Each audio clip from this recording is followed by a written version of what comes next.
চম্পক মালতী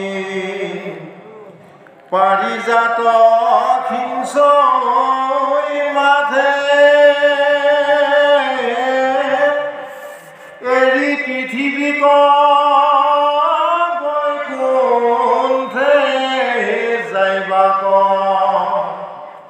সাজিলা জগত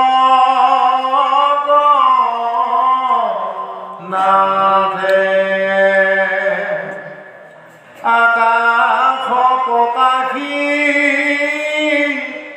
কলিলা পয়ান ৰশ্মি পুঞ্জে যেন তুল দেখে নেদেখে বিজুলি চটকে বৈকুণ্ঠে গৈয়া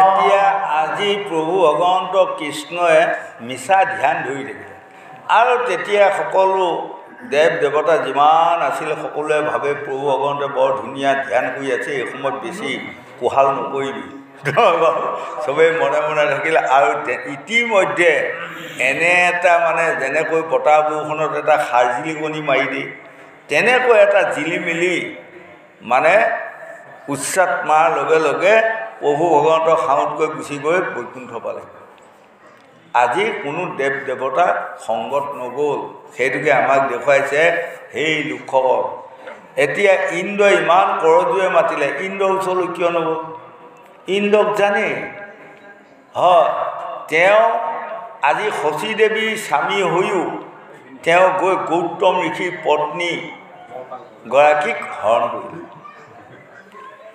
হৰণ কৰাৰ লগে লগে গৌতম ঋষি আহি উপস্থিত হৈ পায় ক'লে যে এটা কথা তুমি স্বৰ্গৰ দেৱৰাজ ইন্দ্ৰ হৈ তুমি আহি সাধাৰণ ঋষিৰ পত্নী এগৰাকীক তুমি হৰণ কৰিলা হয়নে গতিকে তোমাক আজি শাপ দিয়া হ'ল গোটেই তোমাৰ দেহটো জুনিময় হ'ল সেয়া গৌতম ঋষিৰ শাপত মানে ইন্দ্ৰ গোটেই দেহটো জুনিময় হ'ল অভিশাপ আৰু হাজাৰ বছৰ সৰুবৰ পৰি থাকিবলগীয়া হ'ল হয়নে আৰু তেওঁ পত্নীগৰাকীকো অহল্যা দেৱীক খাপ দিলে তুমি যেতিয়া পৰপুৰুষৰ লগত লীলা কৰিলা গতিকে তুমি শিলা হৈ যোৱা আৰু যেতিয়া এই অভিশাপটো দিয়াৰ লগে লগে মানে স্বামীৰ চৰণত পৰি তেওঁ ধুই কান্দিছে মোৰ গাতটো ভুল নাই কান্দন্ত হৈলাসতী শোকাকুল হৈয়াৱতী কান্দে দেৱী ঋষিৰ চৰণে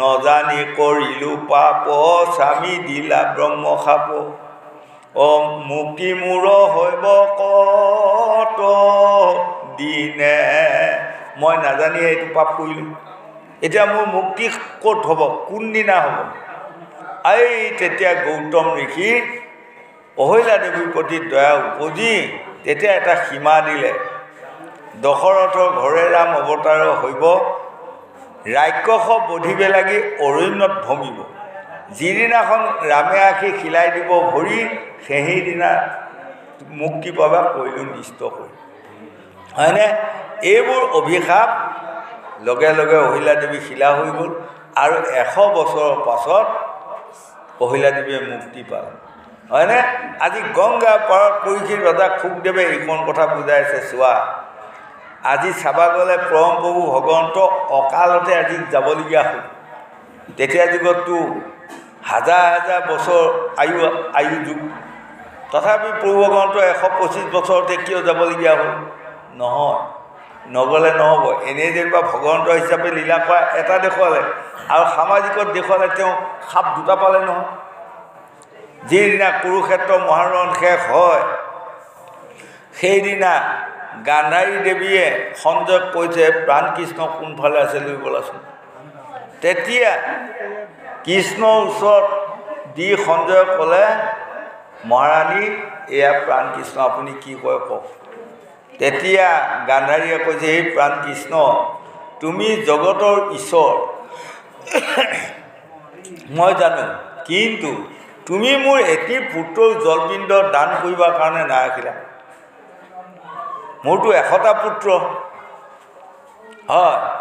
তেতিয়া পৰম প্ৰভু ভগৱন্তে কৈছে, এই মাতৃ যদা যদা হি ধৰ্মেচ্য গিলানি ভৱতি ভাৰত অভূত স্থানয় ধৰ্মেচ্য তদাত্মানং সিজ্জামুহম পৰিত্ৰাণায় সাধুনাং বিনাশায় চ দুষ্কৃতাম ধৰ্ম সংস্থাপনায় সম্ভৱামি যুগে যুগে।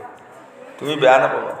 দুষ্টক দমন শান্তক পালন কৰি ধৰ্ম সদায় স্থাপন কৰিবৰ কাৰণে মই অৱতাৰ লৈ আছোঁ আৰু লৈ থাকিম।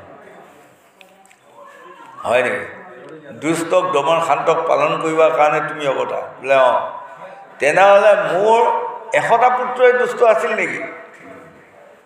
হে প্ৰাণ কৃষ্ণ, মই আজি তোমাক কওঁ, মোৰ 99টা পুত্ৰ যদি তুমি দুষ্ট বুলি কোৱা মই মানি ল'ম, এটা পুত্ৰ কিন্তু মহা সৎ আৰু জ্ঞানী আছিল, তাক তুমি কিয় মাৰিবা? এই তেতিয়া কাৰণ 100টা পুত্ৰৰ ভিতৰত গান্ধাৰী বিকৰ্ণ মহাজ্ঞানী সত্যবাদী ল'ৰা আছে, একেবাৰে 100 নম্বৰ পুত্ৰটো। এই তেতিয়া কৃষ্ণই গান্ধাৰীক কৈছে, মাতৃ বেয়া নাপাব, এখন অৰণ্য চাফ কৰিবৰ কাৰণে জুই লগাই দিয়া গ'ল, তাত যদি ভাল গছৰ পুলিও ক'ৰবাত দুটা এটা থাকে সিও পৰা যায়, হয়নে? তদুপ আপোনাৰ জ্ঞানী ল'ৰাটো তেনেকৈ মৃত্যু বোলে। এই কথা ক'লে মই নুবুজো, তোমাক মই আজি শাপ দিলোঁ, মোৰ বংশটো যেনেকৈ তুমি অকালতে নাশ কৰিলা, তোমাৰ বংশটো অকালতে নাশ হওক, মই এই অভিশাপ দিলোঁ। এটা অভিশাপ পালে সেইটো। 2 নম্বৰ অভিশাপটো পালে পিণ্ডকাৰ তীৰ্থত যেতিয়া ঋষিসকল আছিল, ঈশ্বৰ উপাসনা বা কথা বতৰা আলোচনা হ'ল, তেতিয়াতো এই যদুবংশসকল অলপমান অহংকাৰী হৈ গ'ল। তেতিয়া যাই দেখিলে এই সোপাই সঁচাই বা ঈশ্বৰ আলোচনা কৰি থাকে না মিছাই থাকে, ইয়াৰো প্ৰমাণ কৰোঁ নহয় বাৰু। আজি এতিয়া আমাৰ এইখন সভাস্থলী আছে, কোনোবা দুষ্ট মানুহে আকৌ এইটো ভাবিব পাৰে নহয়, এইবাৰ সঁচাই ভাগৱত শুনি আছে নে মিছাই শুনি আছে, প্ৰমাণ কৰোঁ ৰ। দুখো ভয় লাগে কথাবিলাক। লগে লগে জাম্বৱতী ল'ৰাটো খামদেৱ তাক একেবাৰে এজনী ধুনীয়া বোৱাৰী সজাই লৈ একদম কাপোৰ এসোপা সোমোৱাই দি পেটটো ডাঙৰ কৰি লৈ চবেই আহিছে, আহি কৈছে, আহি আৰু এইজনী বোৱাৰী দেখিছা, 10 মাহ 10 দিন হ'ল, আজি কালি এই সন্তান জন্ম হোৱা সময় হ'লে, এতিয়া এয়া ল'ৰা হ'ব নে ছোৱালী হ'ব এইকণ কথা তাই লাজতে নকয়। আমি সকলে সুধিছোঁ আৰু আপোনাসকল ঋষিসকলে কৈ দিয়ক আৰু। লগে লগে ঋষিসকলে ধ্যান কৰি চাই পালে, বা এইসোপা কম অহংকাৰী নহয়, এইবাৰ পাজি, হয়নে? গতিকে এয়া তোমালোকক অভিশাপ দিয়া হ'ল, এই গৰ্ভত সন্তান জন্ম নহয়, এডাল মুখল জন্ম হ'ব, আৰু এই মুখলডালৰ কাৰণে যদুবংশ অকালতে নাশ হ'ব। যোৱা লাগি গ'ল নহয়, হয়। সেইকাৰণে আমাৰ উঠি অহা যুৱক যুৱতী প্ৰজন্মসকল খুব সাৱধানে আমি কৰ্মত আগবাঢ়িব লাগে।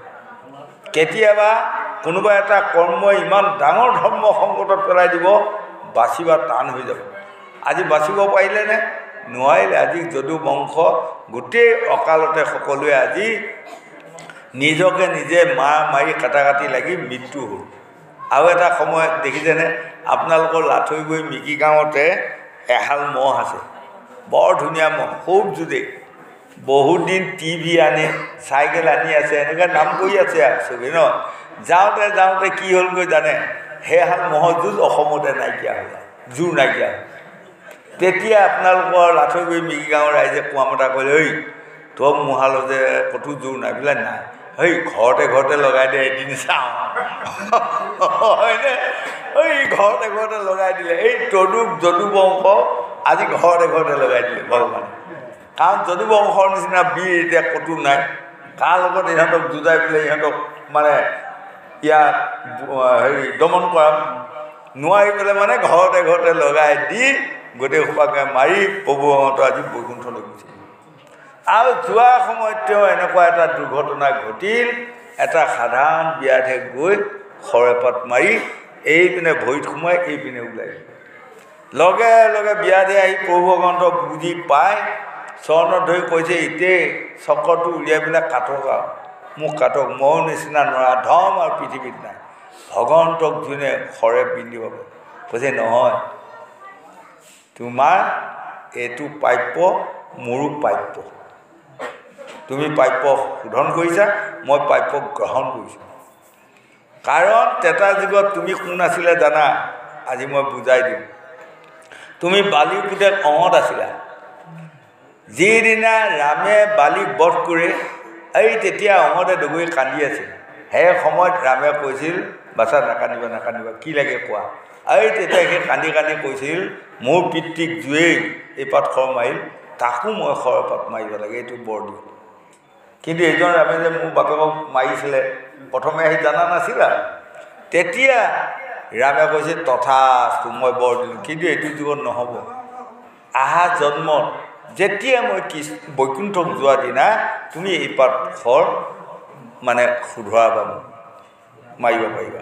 হয়নে গতিকে আমাৰো মন কৰিব আমিও পূৰ্বৰ জন্মৰ ফলাফল লৈ এইটো জন্মত আমি সকলোৱে চলন ফুৰণ ৰীতি নীতি কৰি আছোঁ পূৰ্ব জন্মত অকণমান পুণ্য ফল কৰাতে আজি বোধ হয় এই মহাভাগৱত শুনাৰ আজি সুবিধা পাইছে নহয়নে গোহাঁই কাৰণ কিয় জানে গোহাঁত মাধৱদেৱে লেখা নাই যাৰ পুণ্য আছে অক্ষয় খাত সিটোজনে কাণো পাতে কৃষ্ণৰ কথাটো যাৰ পুণ্য পূৰ্ব জন্মৰ সঞ্চয় আছে সেইসকলে কৃষ্ণৰ কথা শুনিব পাৰে আৰু কিছুমান মানুহ এনেকুৱা অসমত মই দুই এটা পাই ফুৰিছোঁ আপুনি যদি ভাগৱতত ডুগুৰি মাতে মৰিবলৈ উঠি নাযায় এনেকুৱা মানুহ পাইছে নাযাব তাৰ ইয়াত পূৰ্বজন্মৰ পুণ্য মুঠেই নাই গতিকে আকৌ এইটো জন্মত যে আজি আমি এইকণ ভাগৱত শুনি সকলোৱে পুণ্য যিকণ পাম এইকণ পুণ্যৰ দ্বাৰা বহুত জন্মত আমি আকৌ শান্তি পাওঁ হয়নে আজি এতিয়া মন কৰকচোন আমাৰ এয়া সাধু গুৰু বৈষ্ণৱ ভকত ভকতনী এইসকলক আজি মই পাই কিমান আনন্দ পাইছোঁ এইসকলক পাৱাৰ তুলি লোৱা মই সুবিধা এটা পালোঁ কিয় জানে এয়াও পূৰ্বজন্ম মোৰ পুণ্যৰ ফল গতিকে এইসকলক হানি দি আছে সেইজনক লৈ আহে সেইজনক লৈ আহে সেইদিনা সেইজনে আহি এইসকলক পাৱাৰ তুলি মাথাত লোৱা আছে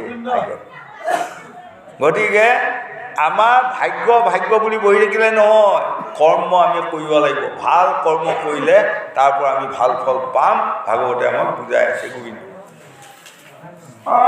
কৃষ্ণৰ গাঁৱৰ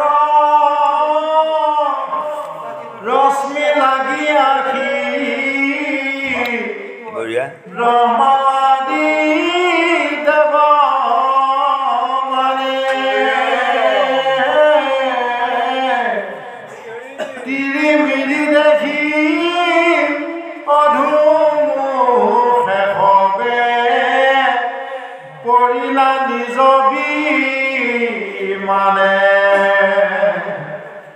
চকু ফুটে বুলি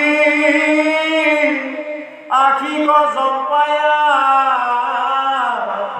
দুহাতে ধৰি নাৱাতি অনন্ত সজাত কেশৱ বখিলা কৰিয়াতি পৰি পাতি দেখিয়া প্ৰভুক উৎসুকে কৰিয়া অপনা মিলা লক্ষ্মী মাৱে কটু কালে লাগ পায়া জানিবা লাগিল স্বামীৰ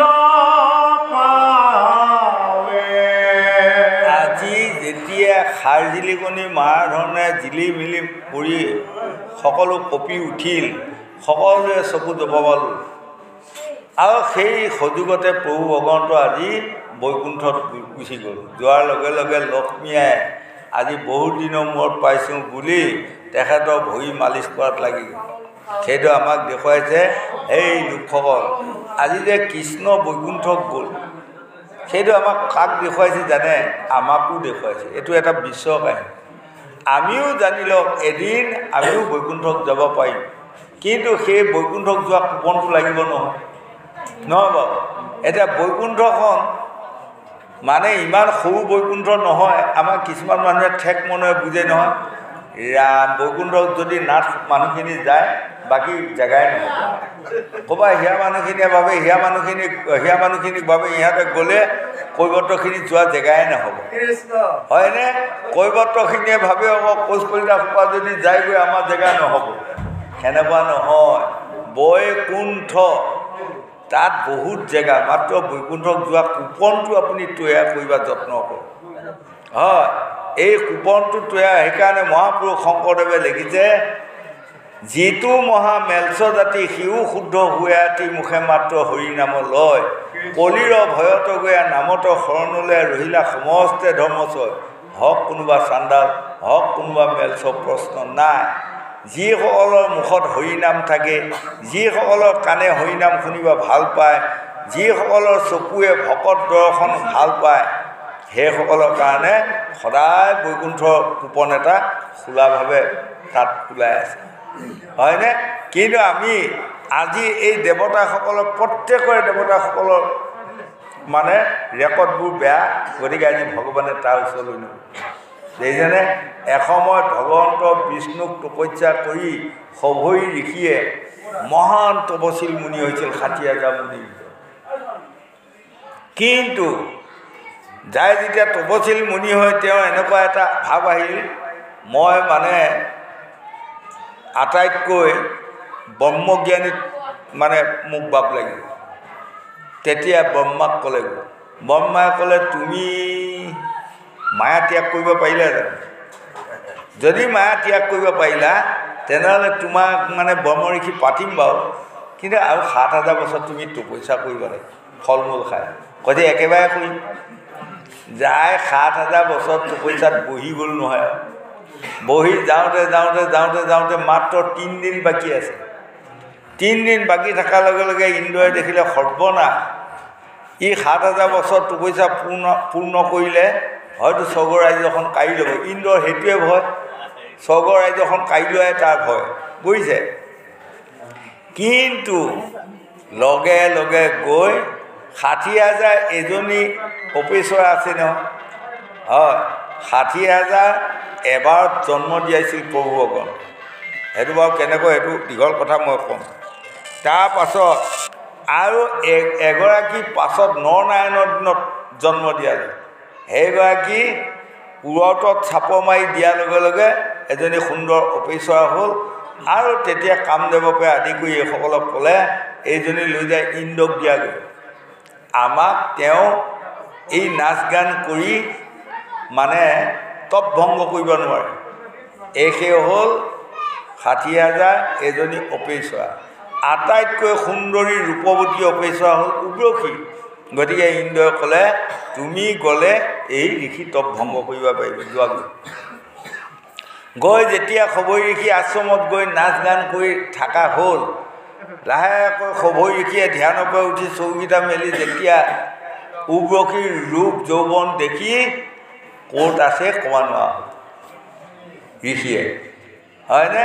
তেতিয়া ঋষিয়ে কৈছে এৰা উৰ্বশী, কৈছে কওকচোন। বোলে কওকচোন নহয়, মই যি কওঁ তুমি তাকে মানিব লাগিব। বোলে কওক। বোলে কওক মানে তুমি আহা, আহি মোৰ আশ্ৰমত মোৰ পত্নী হৈ থাকিব লাগিব এতিয়া, আৰু ৰেহাই নাই, নহ'লে সাপটি ভস্ম কৰিব। নিৰুপায় হৈ সেই উৰ্বশীয়ে ইন্দ্ৰক কান্দি কান্দি ক'লে মই এতিয়া ঋষিৰ পত্নী হৈ থাকিব লাগে। তেতিয়া ইন্দ্ৰই ভয়ে ভীতে, ঋষি বুলি ক'লে সাপ দিয়া ভয় নহয়, এই ভয়ে ভীতে ইন্দ্ৰই কি ক'লে, এৰা হ'ব দিয়াহে, 2টি সন্তান তুলি দি থৈ গুচি আহে। সৰ্বনাশ হ'ল, এটা তোলোঁতে কিমান দিন যাব, আৰু এটা তুলিব লাগে সেইটো আৰু 4 বছৰ যাব নহয় বাৰু। বহুত বিপদত পৰি কান্দি কান্দি বিষ্ণুক তপস্যা কৰিলে, তুতি প্ৰাৰ্থনা কৰিলে। কৰাৰ লগে লগে বিষ্ণুৱে ক'লে ইন্দ্ৰৰ বাক্য অৱহেলা কৰিব পৰা ক্ষমতা মোৰ নাই, কিন্তু মই এটা সকাহ দিলোঁ কি জানা, তুমি একেলগে 2টা সন্তান তুলি দি থৈ গুচি আহা, হয়নে? এই তেতিয়াৰ পৰা পৃথিৱীখনত যজা সন্তান জন্ম হোৱা হ'ল, আগত নাছিল। এয়া ইন্দ্ৰৰ কাৰণে হ'ল, বুজিছে? ইন্দ্ৰৰ কাৰণে বহুত হৈছে বাৰু, হ'ব।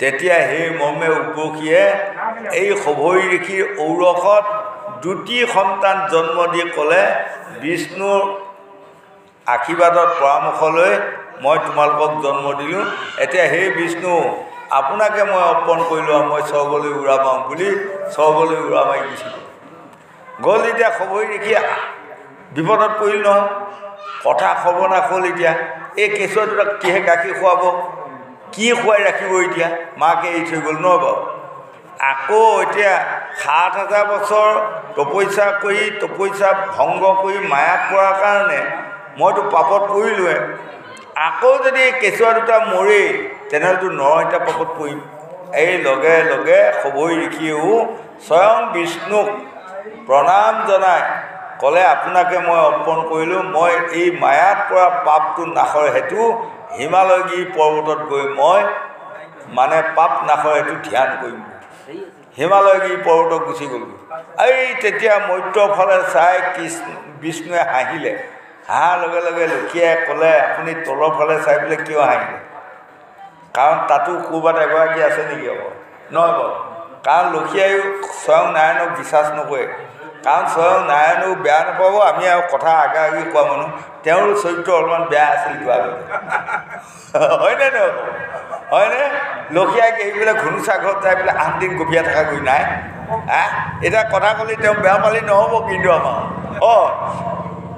8 দিন যাই গভীৰ থাকিলে গৈ ঘুনুচা ঘৰত সেইকাৰণে লক্ষীয়াই মানে সন্দেহ কৰিছে এই তেতিয়া বিষ্ণুৱে কৈছে এইৰা এনেকুৱা নহয় কথা এনেকুৱাই তেনেহ'লে ব'লাচোন ব'লা এই দুয়ো যায় সেই ল'ৰা দুটি পায় এইমাত্ৰ জন্ম দি থৈ যোৱা কেঁচুৱা দুটি দেখিলেই মৰম লগা কেঁচুৱা দুটি বৈকুণ্ঠলৈ লৈ আহি ধুৱাই পখলাই নাম থ'লে এটি নাম জয় এটি নাম বিজয় হয়নে গতিকে যেতিয়া ডেকা হোৱাৰ লগে লগে তেওঁলোকক দুৱৰি বনাই দুডাল গদা দি তাতে থৈ দিল কিন্তু দুখৰ বিষয় আমাৰ উঠি অহা যুৱক যুৱতী প্ৰজন্মসকল অবৈধ সতী সন্তান নুতুলিব অবৈধ সতী সন্তানে পিতৃ মাতৃক কোনোদিনে মানে সুফল নিদিয়ে দুফল দিয়ে গতিকে এয়া অবৈধ সন্তানৰ কাৰণে তেওঁলোকৰ নিজৰ মাতৃ লক্ষ্মীয়ে ৰূপ যৌৱন দেখি দুয়োটাই এতিয়া কি হ'ল লক্ষ্মীক হৰণ কৰিলে হয়নে নহয় কওক আপোনাক সেইকাৰণে তেওঁলোকক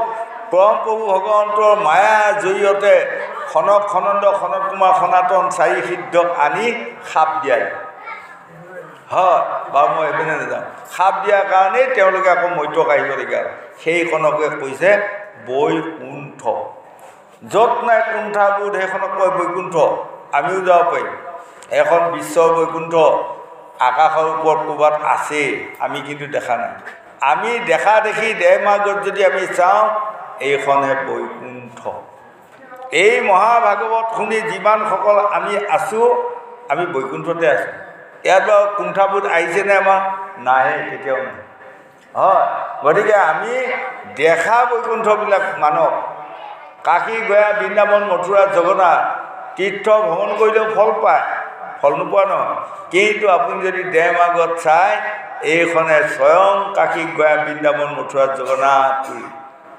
হয় ইয়াতে কোন কোন আছে আমাৰ সোঁহাতৰ তন্তুত আছে বলৰাম বাওঁহাতৰ তন্তুৱে কৃষ্ণ মাজত থকা শালকণে হ'ল সুভদ্ৰা দেৱী হয়নে এতিয়া আমাৰ কিছুমান মানুহে অকণমান বাহিৰত বেয়া নাপাব বাদানুবাদ লাগিলে কিছুমানক কয়নে নকয় পাৰিবি বুকত হাত দি কথা ক'ব পাৰিবি সেই উঠি অহা যুৱক যুৱতী প্ৰজন্মসকল কেতিয়াও মিছা কথা বুকত হাত দি নক'বা এইখন আমাৰ স্বয়ং জগন্নাথ হৈ আছে সঁচা কথা কোৱা আপত্তি নাই হয়নে গতিকে আমি যদি যিজন মানুহে দেহৰ জগন্নাথ চিনি নাপালে সমাজৰ জগন্নাথ চিনি নাপালে কাকো নামানিলে অৱজ্ঞা কৰি ফুৰিলে তেওঁ যাই পেলাই যেনিবা উৰিষ্যা জগন্নাথত যায় দুমোনমান প্ৰসাদ দি কৈ আছে জগন্নাথ জগন্নাথ জগন্নাথ কামত আহিবনে কামত নাহে আৰু যিসকল লোকে এই জগন্নাথ দেহ জগন্নাথ সামাজিক জগন্নাথ সকলো চিনি পায় সকলোৱে পাৱাৰ ধূলি মাথাত লৈ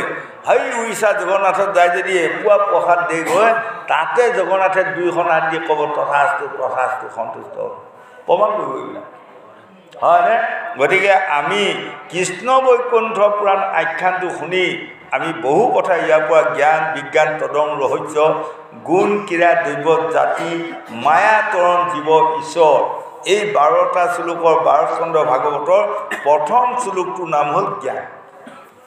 গতিকে ল'ৰা ছোৱালী যুৱক যুৱতী প্ৰজন্মসকল 1 নম্বৰতে আমি জ্ঞানী হ'ব লাগে। জ্ঞানী হ'লেহে আপুনি পাছৰ আঁতৰিটো পাব। আৰু যদি প্ৰথমে আমি জ্ঞানী হ'ব নাজানো নোৱাৰোঁ তেনেহ'লে নহ'ব। কিন্তু এতিয়া দেশে বিদেশে চাওক, আটাইতকৈ দুখৰ বিষয় ক'ব গ'লে মইতো অসমত প্ৰায় ঘূৰিয়ে আছোঁ, ৰেহাই নাই। কালি আকৌ ওদালগুৰিয়ে যাব তেনেকুৱা। এতিয়া কি জানে, আমাৰ মৰিগাঁও জিলাখন নগাঁও আধা লৈ আৰু এইপিনে ধৰি লওক খেতি মানুহ, এইখিনিতে আমাৰ বহুত গণ্ডগোল হৈ আছে। এতিয়া চাওকচোন, ইমানখন ডাঙৰ সমাজ, ইয়াত ডেকা গাভৰু মানুহ এটা নাই। আপুনি ওপৰ আচামৰ পিনে যাওক, ডিব্ৰুগড় চাবুৱা হয়, মাকুম, তিনিচুকীয়া, ডুমডুমীয়া, ঢলাশদিয়া, ডিব্ৰুগড়, এইবোৰত যোৰহাট চোৰহাট মই ঘূৰিয়ে ফুৰিছোঁ আপোনালোকৰ আশীৰ্বাদে। ডেকা গাভৰু কেনেকৈ হেঁচ মাৰি ভাগৱতত শুনি থাকি, আমাৰ ইয়াত ডেকা গাভৰুসোপা ভাগৱতক নানেই বা নাহেই হয়। এতিয়া সেইসকলে ভাগৱত যদি কোনোদিনে শুনি নাপায়, বাপেক মায়েকক কেনেধৰণে পৰিচালনা কৰিব লাগে, শহু শাহুৰক কেনেধৰণে পৰিচালনা কৰিব লাগে, ছোৱালীসোপায়ো যদি নাজানে, ল'ৰাসোপায়ো নাজানে, কামত আহিব হয়নে? আমাৰ এইবিলাক বহুত ভুল। গীতা ভাগৱত সৰু কালৰ পৰা শুনোৱাব লাগে। 7ম স্কন্ধত প্ৰহ্লাদে কি কৈছিল দৈত্য শিশুসকলক? শুনা হেৰা দৈত্য শিশু এৰায়া নকাম, কুমাৰ কালতে লোৱা এৰা কৰ্ম, কুমাৰ কালতে লোৱা ভাগৱতৰ ধৰ্ম। কুমাৰ কুমাৰী কালতে ভাগৱতৰ কথা যিসকল ল'ৰা ছোৱালীয়ে এফাক শুনাৰ লগে লগে মনত পৰিব। এতিয়া ল'ৰা ছোৱালীবোৰে যদি ভাগৱতকে নাহে শুনিব কেনেকৈ হয়নে? আমাৰ মৰিগাঁওখন এনেকুৱা। আৰু এটা জেগাত মই নাম নকওঁ, ক'লে ৰাইজে বেয়া পাব। এখন ৰাইজৰ মাজত গৈছোঁ আৰু পদূলিতে আছে আৰু আইসকল এনেকৈ ভাগৱতত গৈ আমি 2জন পাঠকৰ সৈতে গৈছোঁ। আমি ইগৰাকী আহি কৈছে, ঐ সিহঁত এই ভৰি ধুৱাব লাগিছিলে, কিন্তু ভকতক ভৰি ধুৱাব লাগিছিল গ'ল। তাৰপিছত সেইকাৰণে আমি ৰৈ আছোঁ আৰু বাৰু। আকৌ এগৰাকী কৈছে, ঐ সিহঁত এই ভকতক ভৰি ধুৱাব লাগিছিল, ভকতক ভৰি ধুৱাব লাগিছিল গ'ল। সেনেকৈ কওঁতে সময় গ'ল। তাৰপিছত মই এই 2জনক কৈছে, এই আমাৰ নিজে ধুৱাওক গ'ল। হাই হাই, এয়াইতো আমাৰ মৰিগাঁও হৈছে হয়নে? ভকতক ভৰি ধোৱা বা মানুহ নাই হয়নে? কিন্তু বনবাসত থাকোঁতে নকুলক সুধিছিলে, তোমাৰ মনোভাৱ কি আছে অকণমান কোৱাচোন কৃষ্ণই। তেতিয়া কৈছিল, বনবাসৰ দুখটো সন্দাই যায়, মই ৰাজ্যত যাই মানে মোৰ এটা মানে আশা, এটা বৰ ডাঙৰ মহান মানে যজ্ঞ পাতিম। যজ্ঞটোত বৃদ্ধ বৃদ্ধাৰ পৰা শিশুলৈ মই ভৰি ধুৱাম চবকে। তেতিয়াহে মোৰ জন্ম লোৱা সাৰ্থক হ'ব। তেতিয়া কৃষ্ণই কৈছে, ধন্য ধন্য হয়নে? কিন্তু এজনৰ আৰু তাৰ এটা আকৌ অকণমান মই আগুৱাই দিলোঁ, বেয়া নাপাব। ৰাজা যুধিষ্ঠিৰৰ ৰাজসু যজ্ঞত অনেকক দি সদৌ শেষত ভৰি ধোৱা বাপটো কোনে লৈছিল জানে? কৃষ্ণই লৈছিল হয়নে গোসাঁই? তেতিয়া ৰাজা দুৰ্যোধনে কৈছে, আজি ধন্যবাদ মই দিছোঁ ৰাজা দুৰ্যোধনক। এই কৃষ্ণক মই, কৃষ্ণ নুবোলে গোৱালৰ ল'ৰা, মই আজি ধন্যবাদ দিছোঁ, দুৰ্যোধনে কৈছে। কিয় জানে? সি যে বেচেৰা নিজ জাত, গতিকে নিজ জাতৰ দায়িত্বটোকে যে গ্ৰহণ কৰিছে, ইয়াৰ বিচাৰ শুদ্ধ, ইয়াৰ বিচাৰ শুদ্ধ। দুৰ্যোধনে কৈছে বিচাৰ শুদ্ধ, কাৰণ জাতিয়ে নিষ্কি, গতিকে নিজ কামটো লৈছে ৰাইজক ভৰি ধোৱা। পিতামহ ভীষ্মে কৈছে, ঐ মূৰ্খ তিনি মূৰ্খ তই, ভৰি ধোৱা যে কিমান। এতিয়া আপোনালোকৰ গৃহত বা আপোনালোকৰ অঞ্চলত ভাগৱত পাতিলে ভকত বৈষ্ণৱক ভৰি ধোৱালে কি হয় জানে? জ্যোতিষশাস্ত্ৰত ভৃগুৱাদী বামুণীসকলে লিখিছে, এটা ল'ৰাই যদি ভৰি ধোৱাই ল'ৰাটোৰ গাত বেয়া গুণ কেইটামান আছিল, সেইদিনাৰ পৰা বেয়া গুণকেইটা নাইকিয়া হ'ল। মূৰ্খ গুণ কেইটামান আছিল, মূৰ্খ গুণটো নাইকিয়া হ'ব। আৰু 9টা গুণ, বেয়া গুণ 9টা বেয়া মানে আঁতৰ হৈ 9টা ভাল গুণ তাত স্থাপিত হয়। গতিকে আমাৰ বোৱাৰীসকল জীয়াৰীসকল হয়নে? এইবিলাক কৰিব লাগে, কিন্তু আমাৰ মৰিগাঁৱত এইবিলাক কি হৈছে ভয় খায়। সেই বুলিব ইডালে ভৰি কিহতনো কিহে লাহে কৰি নহয়, হয়নে নহয়?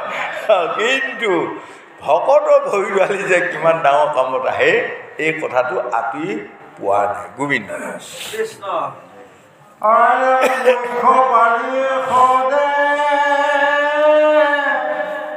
উপাসী চৌপাশে নম্ৰভাৱে তুতি বোলে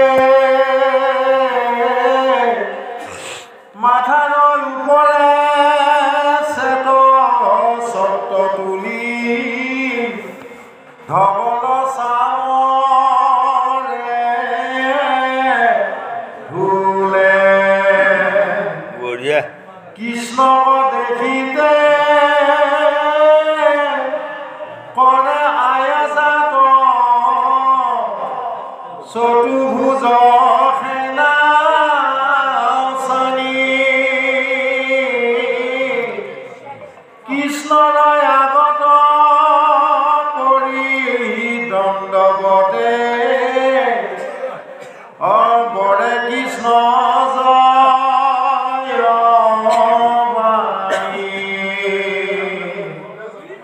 বৈকুণ্ঠ বাহিৰ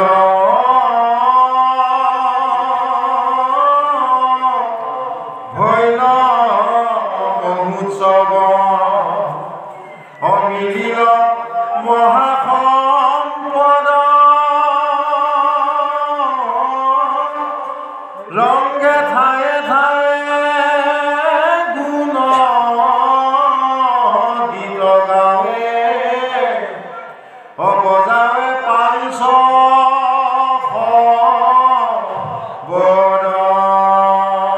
আজি বৈকুণ্ঠবাসী প্ৰথমতে প্ৰভু ভগৱন্তৰ নাৰায়ণৰ পৰা এইটো অংশ দিলে, আৰু যেতিয়া কৃষ্ণক ক'লে তুমি বহুত দিন নাথাকিবা, তেতিয়া কৃষ্ণই দায়িত্ব লৈছিল দুষ্টক দমন শান্তক পালন কৰিম আৰু মই গুচি আহিম। কিন্তু যাওঁতে যাওঁতে যাওঁতে যাওঁতে বহুত দিন গ'ল। বহুত দিন যোৱাৰ পাছত সেইকাৰণে আপোনাসকলে পাইছে নহয়, এই যে দৈৱকী 6টা পুত্ৰ মাৰি নিয়া 6টা পুত্ৰও নাৰায়ণৰ চলিত ৰাখিছিল। বলিয়ে মানে আৰু বামনৰ পুত্ৰক যাই তাত ৰাখিছিল। কি কাৰণত? স্বয়ং নাৰায়ণে যাতে কৃষ্ণক পায়, আৰু কৃষ্ণই তেতিয়া এইকেইটা নিবৰ কাৰণে অৰ্জুনৰ লগত আহিব। হয়, গতিকে তেতিয়া স্বয়ং নাৰায়ণে কৃষ্ণক কৈছিল যে হেৰি তুমিতো অলপ দিনৰ কাৰণে গৈ এতিয়া যে বহুত দেৰি হ'ল। তেতিয়া পৰমপ্ৰভু কৃষ্ণই কৈছিল আৰু বেছি দিন নাই, হয়নে? সকলো দুষ্টক দমন শান্তক পালন কৰিলোঁ সঁচা, কিন্তু মোৰ যদুবংশটো দাম্ভিক হ'ল, অহংকাৰী হ'ল, গৰ্বিত হ'ল। যদি মই নিজৰ বংশটোক নাশ কৰি থৈ নাহোঁ, তেনেহ'লে এই পৃথিৱীত দুষ্টক দমন কৰাই নকৰাই সমান হ'ব। গতিকে আৰু কেইদিনমান ৰখ, মই এইটো দলক মানে নাশ কৰি থৈ আহিম। গতিকে সেই লোকসকল আমি বুজিব লাগিব, তেওঁৰে পুত্ৰ তেওঁৰে নাতি নহয় জানো হ'বা, তাকোতো মাৰি থৈ গ'ল। গতিকে আমি আকৌ কৃষ্ণক বংশই নালাগোঁ, এতিয়া নাতিও নালাগোঁ পুতেকো নালাগোঁ। আমাক এৰিব নেকি? আমি বেয়া কাম কৰিলে আমি অহংকাৰী হ'লে এৰিব নেকি? সেইকাৰণে আজি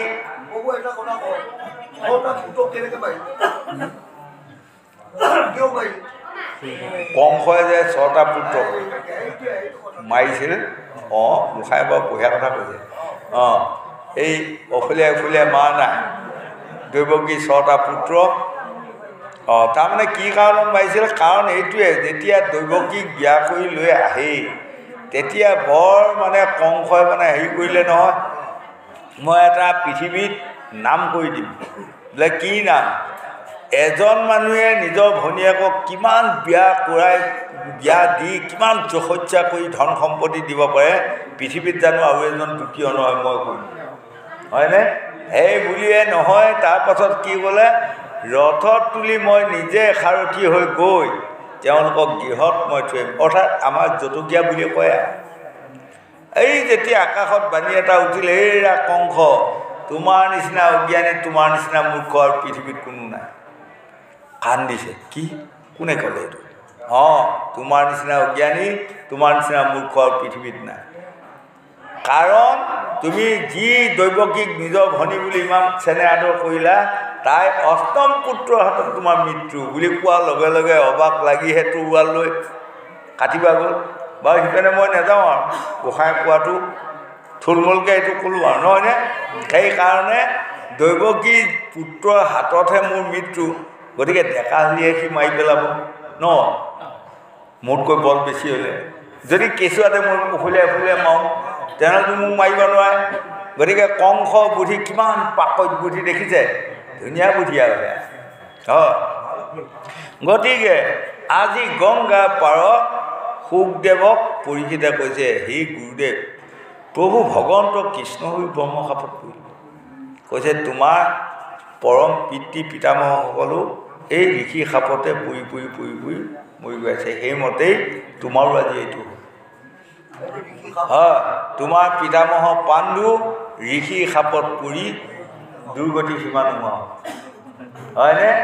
এদিন দেৱঋষি নাৰদ স্বৰ্গলৈ গৈছে। স্বৰ্গলৈ যোৱাৰ লগে লগে স্বৰ্গৰ দুৱাৰদলিতে মানে এজন মানুহে জুৰুলি জুপুৰি হৈ মানে আলৈ বুলৈ হৈ আছে আৰু। গোসাঁই কাণ কৰিছেনে বাৰু? কথাখিনি কাণ কৰিছে। তেতিয়া দেৱঋষি নাৰদে ক'লে, হেৰা তুমি পিনে ভাল জেগালৈ নোযোৱা কিয়? ইয়াত যে ইমান আলৈ বুলৈ হৈ আছা। কৈছে মই নোৱাৰোঁ নহয় যাবা, মোৰ পাপ আছে। ক'লে তুমি কোন? ক'লে মই পাণ্ডু ৰজা। পাণ্ডু ৰজা পাপৰ কাৰণে সি স্বৰ্গত যাব নোৱাৰি ইমান আলৈ বুলৈ হৈ আছে। লগে লগে ঢেঁকীটোত উঠি আৰু নাৰদৰটো ঢেঁকীটো আপুনি জানেই আৰু চিনিয়ে পায় নহয়, ঢেঁকীটোত জাপ মাৰি উঠি পেলাই যদি কয় লাচৈ গৈ মিকি গাঁ নিমখ পোৱাতে পালেগৈ হয় হয়নে? জাৰ্মান যাওঁ, জাপান যাওঁ, য'কে যাওঁ বুলি কয় পায়গৈ। লগে লগে বিষ্ণুক যায় ক'লেগৈ, পাণ্ডু ৰজা ইমান স্বৰ্গত যাব নোৱাৰে আলৈ বুলৈ হৈ পৰি আছে, কি পাপত পৰি আছে? তেতিয়া স্বয়ং বিষ্ণুৱে ক'লে তুমি ব্ৰহ্মাৰ ওচৰত যোৱা, তাত পাবাগৈ। এই ব্ৰহ্মাৰ ওচৰত আহি সোধাৰ লগে লগে ব্ৰহ্মাই কৈছে পাণ্ডু ৰজাই বিয়া পাতিছিলে দুগৰাকী পত্নী, এগৰাকীৰ নাম কুন্তী, এগৰাকীৰ নাম মাতৃ। হয়, দুয়োগৰাকী একেদিনাই বিয়া পাতি লৈ আহি আপোনালোকৰ পিনে আছেনে নাই? আমাৰ পিনে কিছুমান আছে। দৰা ঘৰত আহি নতুন কইনাৰ লগত পাহ খিলোৱা বুলি কয়। পাহ খিলোৱাৰ পাছতহে ঘৰত সোমাব পাৰেগৈ নহয় বাৰু? তেনেকুৱা জেগাই জেগাই নাম বেলেগো হ'ব পাৰে। এই তেতিয়া পাণ্ডু ৰজাৰ ৰভাস্থলীত দুগৰাকী ৰাণী আৰু ইপিনে পাণ্ডু ৰজা হৈ তাৰমানে পাহ খেলিছিল। ইতিমধ্যে ৰাণী দুগৰাকীয়ে মানে উৰণি লৈ আছিল।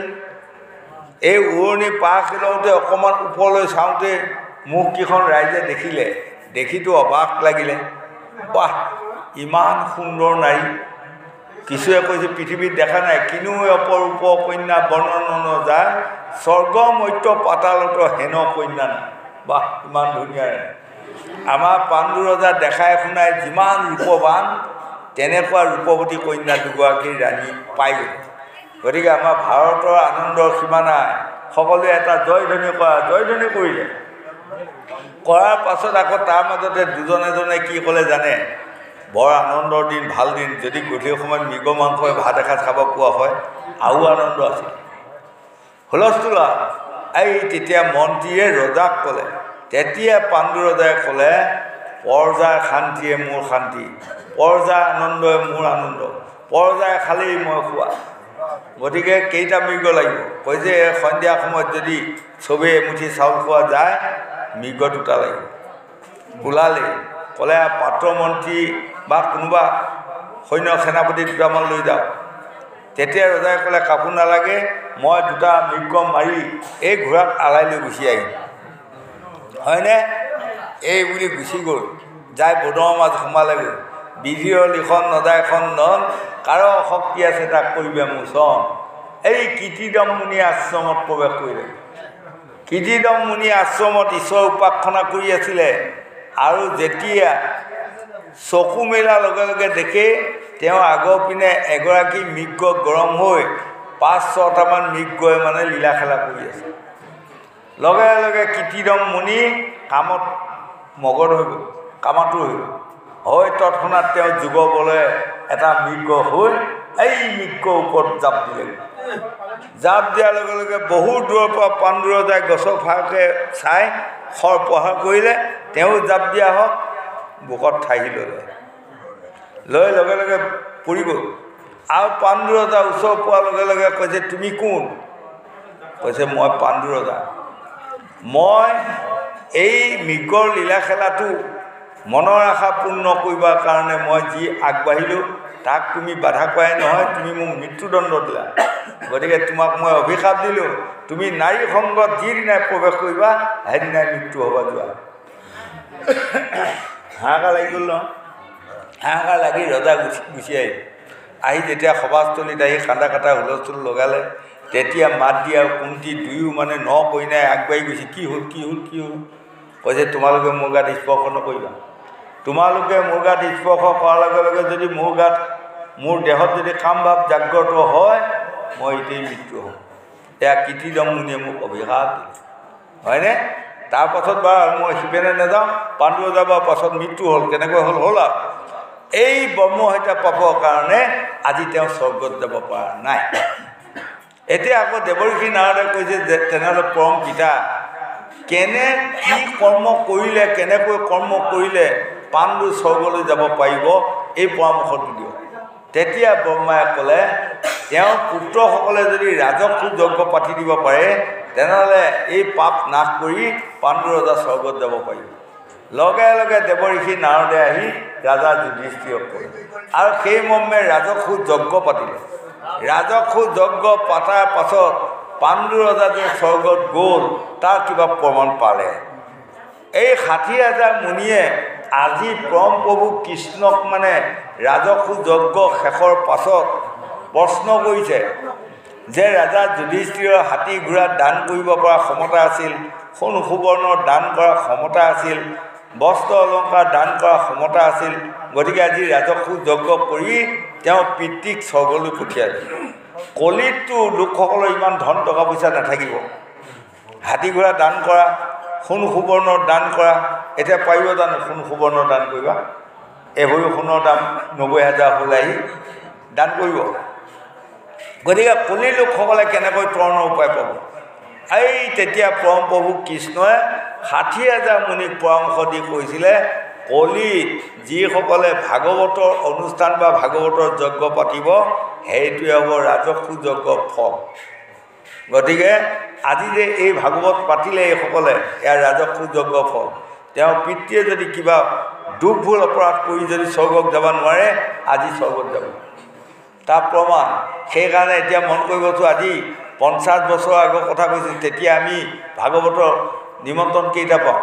মাহেকত ২টা, ক'ৰবাত মাহেকত ১টা, কোনোবা মাহত খালিয়ে যায় ন। কিন্তু এতিয়া আজি প্ৰায় ৩০ বছৰমানৰ পৰা ইমানেই নিমন্ত্ৰণ, 4টা নিমন্ত্ৰণ ঘূৰাই 1টা নিমন্ত্ৰণ ৰাখি যেনে তেনে গাই আছে। তাৰমানে সকলোৱে জানি গৈছে যে ভাগৱত অনুষ্ঠানেই হ'ল ৰাজসূয় যজ্ঞৰ ফল। হয়, গতিকে আমি এইকণ কথা আজি গংগা পাৰ শুকদেৱে পৰীক্ষিতক বুজোৱাৰ কথা আমাকহে বুজাই আছে গোবিন্দ।